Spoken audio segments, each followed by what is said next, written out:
Para falar de reações inorgânicas, pessoal, é bom a gente entender primeiro quais são os tipos de reações inorgânicas que a gente vai trabalhar. Existem várias classificações. A principal que tem em relação ao tipo de processo que acontece. E aí eu tenho 4 classificações aqui, que eu vou citar para vocês e dar exemplo e mostrar como é que eu identifico isso na prática. A primeira é a síntese ou a adição. O que é isso na prática? Se você puder resumir para mim, mestre. Claro. Uma reação de síntese ou adição é uma reação onde eu tenho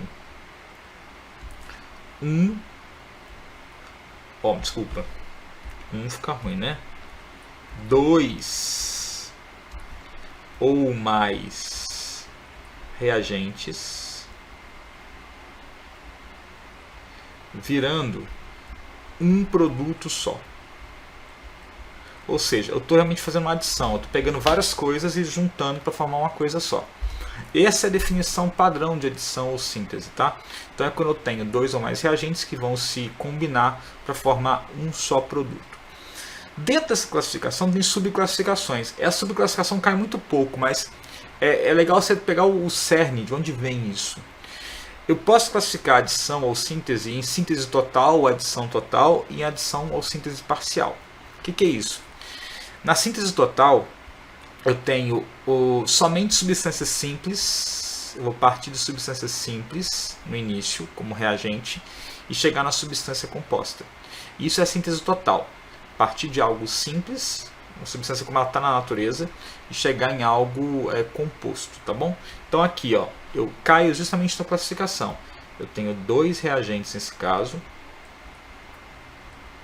e eles formam um produto para mim, que é um produto composto. Beleza. Aqui na síntese parcial, pessoal, a lógica continua sendo a mesma. Eu tenho 2 reagentes gerando um produto. Beleza. Nesse processo, no entanto, a síntese é parcial porque eu parto de substâncias compostas para chegar na substância composta. Então não é a síntese, vamos dizer assim, total realmente, partindo de algo que não é combinado e chegando em algo combinado. Já tem átomos adicionados, digamos assim, nos reagentes. Essa classificação ela pode aparecer, embora seja muito raro aparecer na maioria dos vestibulares do Brasil, esse tipo de distinção entre síntese total e síntese parcial. Uma coisa a lembrar aqui é que nessa reação eu posso ou não ter mudança de NOx. Então ela pode ou não ser uma reação de oxirredução. Tem uma outra classificação importante que é assim. Tem reações em que os reagentes mudam de NOx durante o processo e reações que eles não mudam de NOx. Então, são reações de oxirredução e reações que não são de oxirredução. Nesse caso, olha só, eu tenho 2 exemplos importantes. No CO2, sendo formado aqui por base do C e do o C e o O tem NOx zero inicialmente, por serem substâncias simples, e depois eles se tornam com NOx 4 e menos 2 respectivamente. Geralmente, e aí é bom falar, nas sínteses totais eu tenho oxirredução. Quer dizer, posso dizer que em toda síntese total tem oxirredução, tá? Toda. Só que nas sínteses parciais eu posso ter ou posso não ter. O mais comum é não ter, tá? Então a síntese parcial, geralmente, vou botar aqui, em geral, não é uma oxirredução. Não tem alteração de NOx entre produtos e reagentes. Vamos checar? O NOx do cálcio em compostos é sempre mais 2. O NOx do O é menos 2 nos casos gerais. O NOx do carbono no CO2 é mais 4, do O é menos 2. E aqui depois, mais 2 para o cálcio, mais 4 para o carbono, menos 2 para o oxigênio, como deveria ser. Tá? Então eu mantive o NOx de todo mundo. Teve um rearranjo de átomos que estavam ali presentes. Só isso. Beleza? Então esse é o ponto essencial da síntese ou adição, pessoal. 2 reagentes ou mais formando um único produto. Sendo ou não NOx redução. A outra reação possível é a análise ou decomposição, que é exatamente o contrário disso aqui. Então a análise ou decomposição é partir de um reagente e decompor esse reagente, quebrar ele, analisar. Analisar vem de quebra, tá? formando 2 ou mais produtos. É inverso exato da minha querida e amada síntese. Olha só, para eu checar que é justamente o inverso, tá? E também tem a mesma análise, tem decomposição total e decomposição parcial. O que é decomposição total? Quando eu gero só substâncias simples. Então, tipo, um caso clássico é o óxido de mercúrio, que até o Lavoisier trabalhava muito com ele, que vai gerar o mercúrio e o oxigênio. Sabe o que eu vou usar? Vou usar preto também aqui, né? Então eu tenho um reagente, e é importante falar, mas tem um 2 aqui na frente mesmo. Cara, são 2 mols. Eu uso um tipo de reagente só. Formando na parada 2 produtos.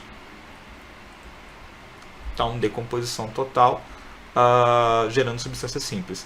De novo, aqui também segue aquela regra do que eu falei da oxirredução. Aqui o NOx mercúrio é 2 e o NOx oxigênio é menos 2. Vira NOx 0 e NOx 0. Em toda decomposição total, eu vou ter uma oxirredução. Eu vou ter alteração do NOx de antes para depois. Guarda isso, tá? Mas tem decomposições que isso não acontece, tá bom? Essa aqui de baixo, por acaso, acontece, essa parcial aqui, onde eu formo substância simples e substância composta. Eu tenho o nitrato de cobre 2, que é um reagente, e ele forma depois da seta 3 produtos. É bom falar também que nem sempre são 2 não, tá? Tem que formar mais de 2. Então, um reagente formando 3 produtos. No caso, aqui houve Dust Nox também. O cobre era 2 aqui, o nitrogênio era mais 5, o oxigênio é menos 2. O cobre virou 0, o nitrogênio virou mais 4, o O permaneceu menos 2 e também passou para 0. No caso, sofreu uma oxidação, um aumento de NOx. Mas aí é o que eu falei para vocês. Na decomposição parcial, assim como na síntese parcial, em geral, acontece sem oxirredução. Mas no próprio exemplo que eu dei, eu mostro que pode acontecer uma oxirredução. Tá? Isso é só um indício para você checar se está certo ou não o seu raciocínio, sacou? Não fica decorando isso assim, então tem que ter oxirredução. Não decora não, bicho. Vai na base do indício, tá? Analisa com calma e vê na hora que funciona melhor ou não. Beleza? Então, não é oxirredução. Sai da frente para você ver aqui. Beleza, mestre. Show. Então, análise e decomposição é o contrário de síntese ou adição. Terceiro tipo agora é um tipo muito conhecido, é a síntese troca ou deslocamento. A gente brinca até que tem a ver com relacionamentos, né? O que acontece nesse caso? Resumidamente falando, a síntese troca ou deslocamento é quando eu tenho, isso aqui é a definição bem clássica, uma substância simples como reagente que vai reagir com uma substância composta, formando uma nova substância simples mais uma nova substância composta. Então, é uma troca que acontece aqui, como diz, uma simples troca. Eu vou deslocar um átomo, por isso que o nome pode ser simples troca ou deslocamento. Te dei 2 exemplos aqui importantes. Ó. Tem o sódio, que é, nesse caso, uma substância simples. E o nitrato de prata, que é a substância composta. Tem mais de um elemento presente. O que acontece? O sódio tem maior reatividade que a prata. Então ele vem aqui e toma o lugar da prata. O sódio tem maior tendência de ficar reagindo do que a prata. Por quê? Isso aí a gente vai ver daqui a pouco com mais detalhes. Botei uma colinha para você aqui já. Ó. O sódio é metal da família 1A. A prata é metal nobre.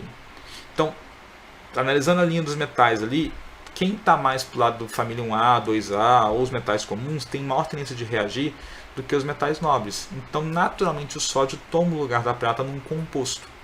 E a prata, como é menos reativa, tende a ficar sozinha, formando então uma substância simples e uma substância composta. Aqui eu esqueci o S, né? Uma substância composta com o sódio, que é o mais reativo. Você pode decorar isso, mas eu vou mostrar daqui a pouco como você pode lembrar, que é melhor, tá bom? E também na eletroquímica você vai ver que tem como medir isso pelo potencial de redução de oxidação, que é muito mais fácil, inclusive. Mas vamos lá, outro caso possível, ferro. O ferro, galera, é um metal comum. É um metal que não tem tanta resistência à corrosão. E o cobre, ele se enquadra aqui na lista de metais nobres, assim como o ouro, assim como a platina, assim como o paládio, assim como a prata. Então, o ferro, ele tende mais a reagir. Então, a tendência natural é que ele tome o lugar do cobre, tá, na substância, formando sulfato de ferro, e o cobre fique na forma de substância simples. O legal de ver aqui é que em todos os casos eu tive mudança de NOx. O sódio é 0, vai virar sódio mais 1. A prata é 1 aqui, vai virar prata 0. O ferro é 0, vai virar cobre 2. O cobre é 0, o ferro é 0, vai virar ferro 2. O cobre é 2, vira cobre 0. Se você não lembra de NOx, calma, fica tranquilo que eu vou chegar em NOx já já. A gente vai retomar isso aqui, mas como é um cursinho, já deve lembrar um pouco de NOx em algum lugar do passado. É um número que registra a carga parcial ou total de um dado elemento na substância. Então, confia que eu estou te falando agora que há mudança de NOx, esses são os valores de NOx. Eu vou te mostrar o que é o NOx, ou como calcular o NOx mais para frente, ou como decorar o NOx também, você pode escolher como você quiser. Agora, um ponto importante. Aqui, na simples troca, sempre vai ser uma reação de óxido-redução. Então, sempre vai ter troca de NOx. Sempre, tá? Pode colocar isso no seu caderninho de bisus aí. Toda reação de simples troca ou deslocamento é uma reação de óxido-redução. Te ajuda bem a guardar os paranauês aí, tá? Beleza? Esse é um ponto importantíssimo e crucial. Bom, você fala assim, entendi mesmo, mas falta um ainda, né? Falta a nossa amiga dupla troca, que essa é mais conhecida aí, que essa é uma reação que acontece entre ácidos e bases, formando sal e água, entre alguns ácidos e alguns sais, formando ácidos e sais. A dupla troca é uma reação fácil de descrever. Sabe por quê? Porque na dupla troca eu tenho... Deixa eu trocar esse para ficar igualzinho aos outros. Ó. Na dupla troca eu vou ter uma substância composta mais uma substância composta, então duas substâncias compostas com mais de um elemento presente, formando uma nova substância composta mais uma nova substância composta. Então aqui é trocar a cebola, é um troca-troca mesmo, dupla troca. Então tem o troca dos dois íons presentes. E aqui eu vou mexer com íon geralmente, tá? Para entender melhor. O que acontece? Aqui eu tenho, no caso, o NaCl, que é um sal, substância composta. O HNO3, que é um sal. Vou formar um sal e um sal. Essa reação acontece. O que acontece aqui, ó, se eu for analisar com mais detalhes, é que os sais dissociam. A gente viu isso na aula de Arrhenius, né? Então os sais separam em cátion e ânion. Cátion e ânion. E esses cátions e ânions eles podem ser trocados. E aí está a mágica do negócio. O cátion de um pega o ânion do outro, formando então o NaNO3, enquanto o ânion de um pega o cátion do outro, formando o cloreto de prata. Então eu troco as cargas. É uma coisa até simples de entender. Tá? Como as cargas são iguais, eu posso trocar numa boa ali. Mesmo cargas diferentes pode acontecer esse processo. Eu vou te mostrar agora no caso de baixo. Que eu tenho um ácido, que é o HCl, e uma base, que é o hidróxido férrico. Tá? Bases sofrem ionização, igual o sal, que base é iônico. Então vou liberar o OH-, sempre o OH vale menos para a base, lembra? Menos 1. E como são 3 OHs, vale menos, o ferro tem que valer mais 3. Isso é NOx, que é a própria carga. O H sempre vale mais e o Cl vai valer menos, que a gente já viu também. E eu faço uma troca aqui agora. O ferro, que é 3 mais, vai pegar o Cl, que é menos. E você fala assim, cara, mas não vai dar certo. Beleza, então eu tenho que usar o quê? 3 cloros para poder fechar a conta. Que aí, ó, 3 vezes menos 1 dá menos 3. 1 mais 3 dá 0 e aí tá certo. Para a água, a mesma coisa. O H+ pega o OH- formando H2O. Também vai fechar a conta. Vai ter H+, OH-, zerou, neutralizou. Então, eu vou formar, nesse caso aqui, na reação de um ácido com a base, sal e água. Toda reação de ácido e base vai dar sal e água. E é uma dupla troca. Então, já te ajuda a entender e guardar um pouco esses mecanismos. Então, esses 4 modelos de reação que a gente viu aqui são muito importantes para a gente poder classificar e já prever alguns comportamentos antes de executar a parte de decorar a reação ou de entender a reação como um todo.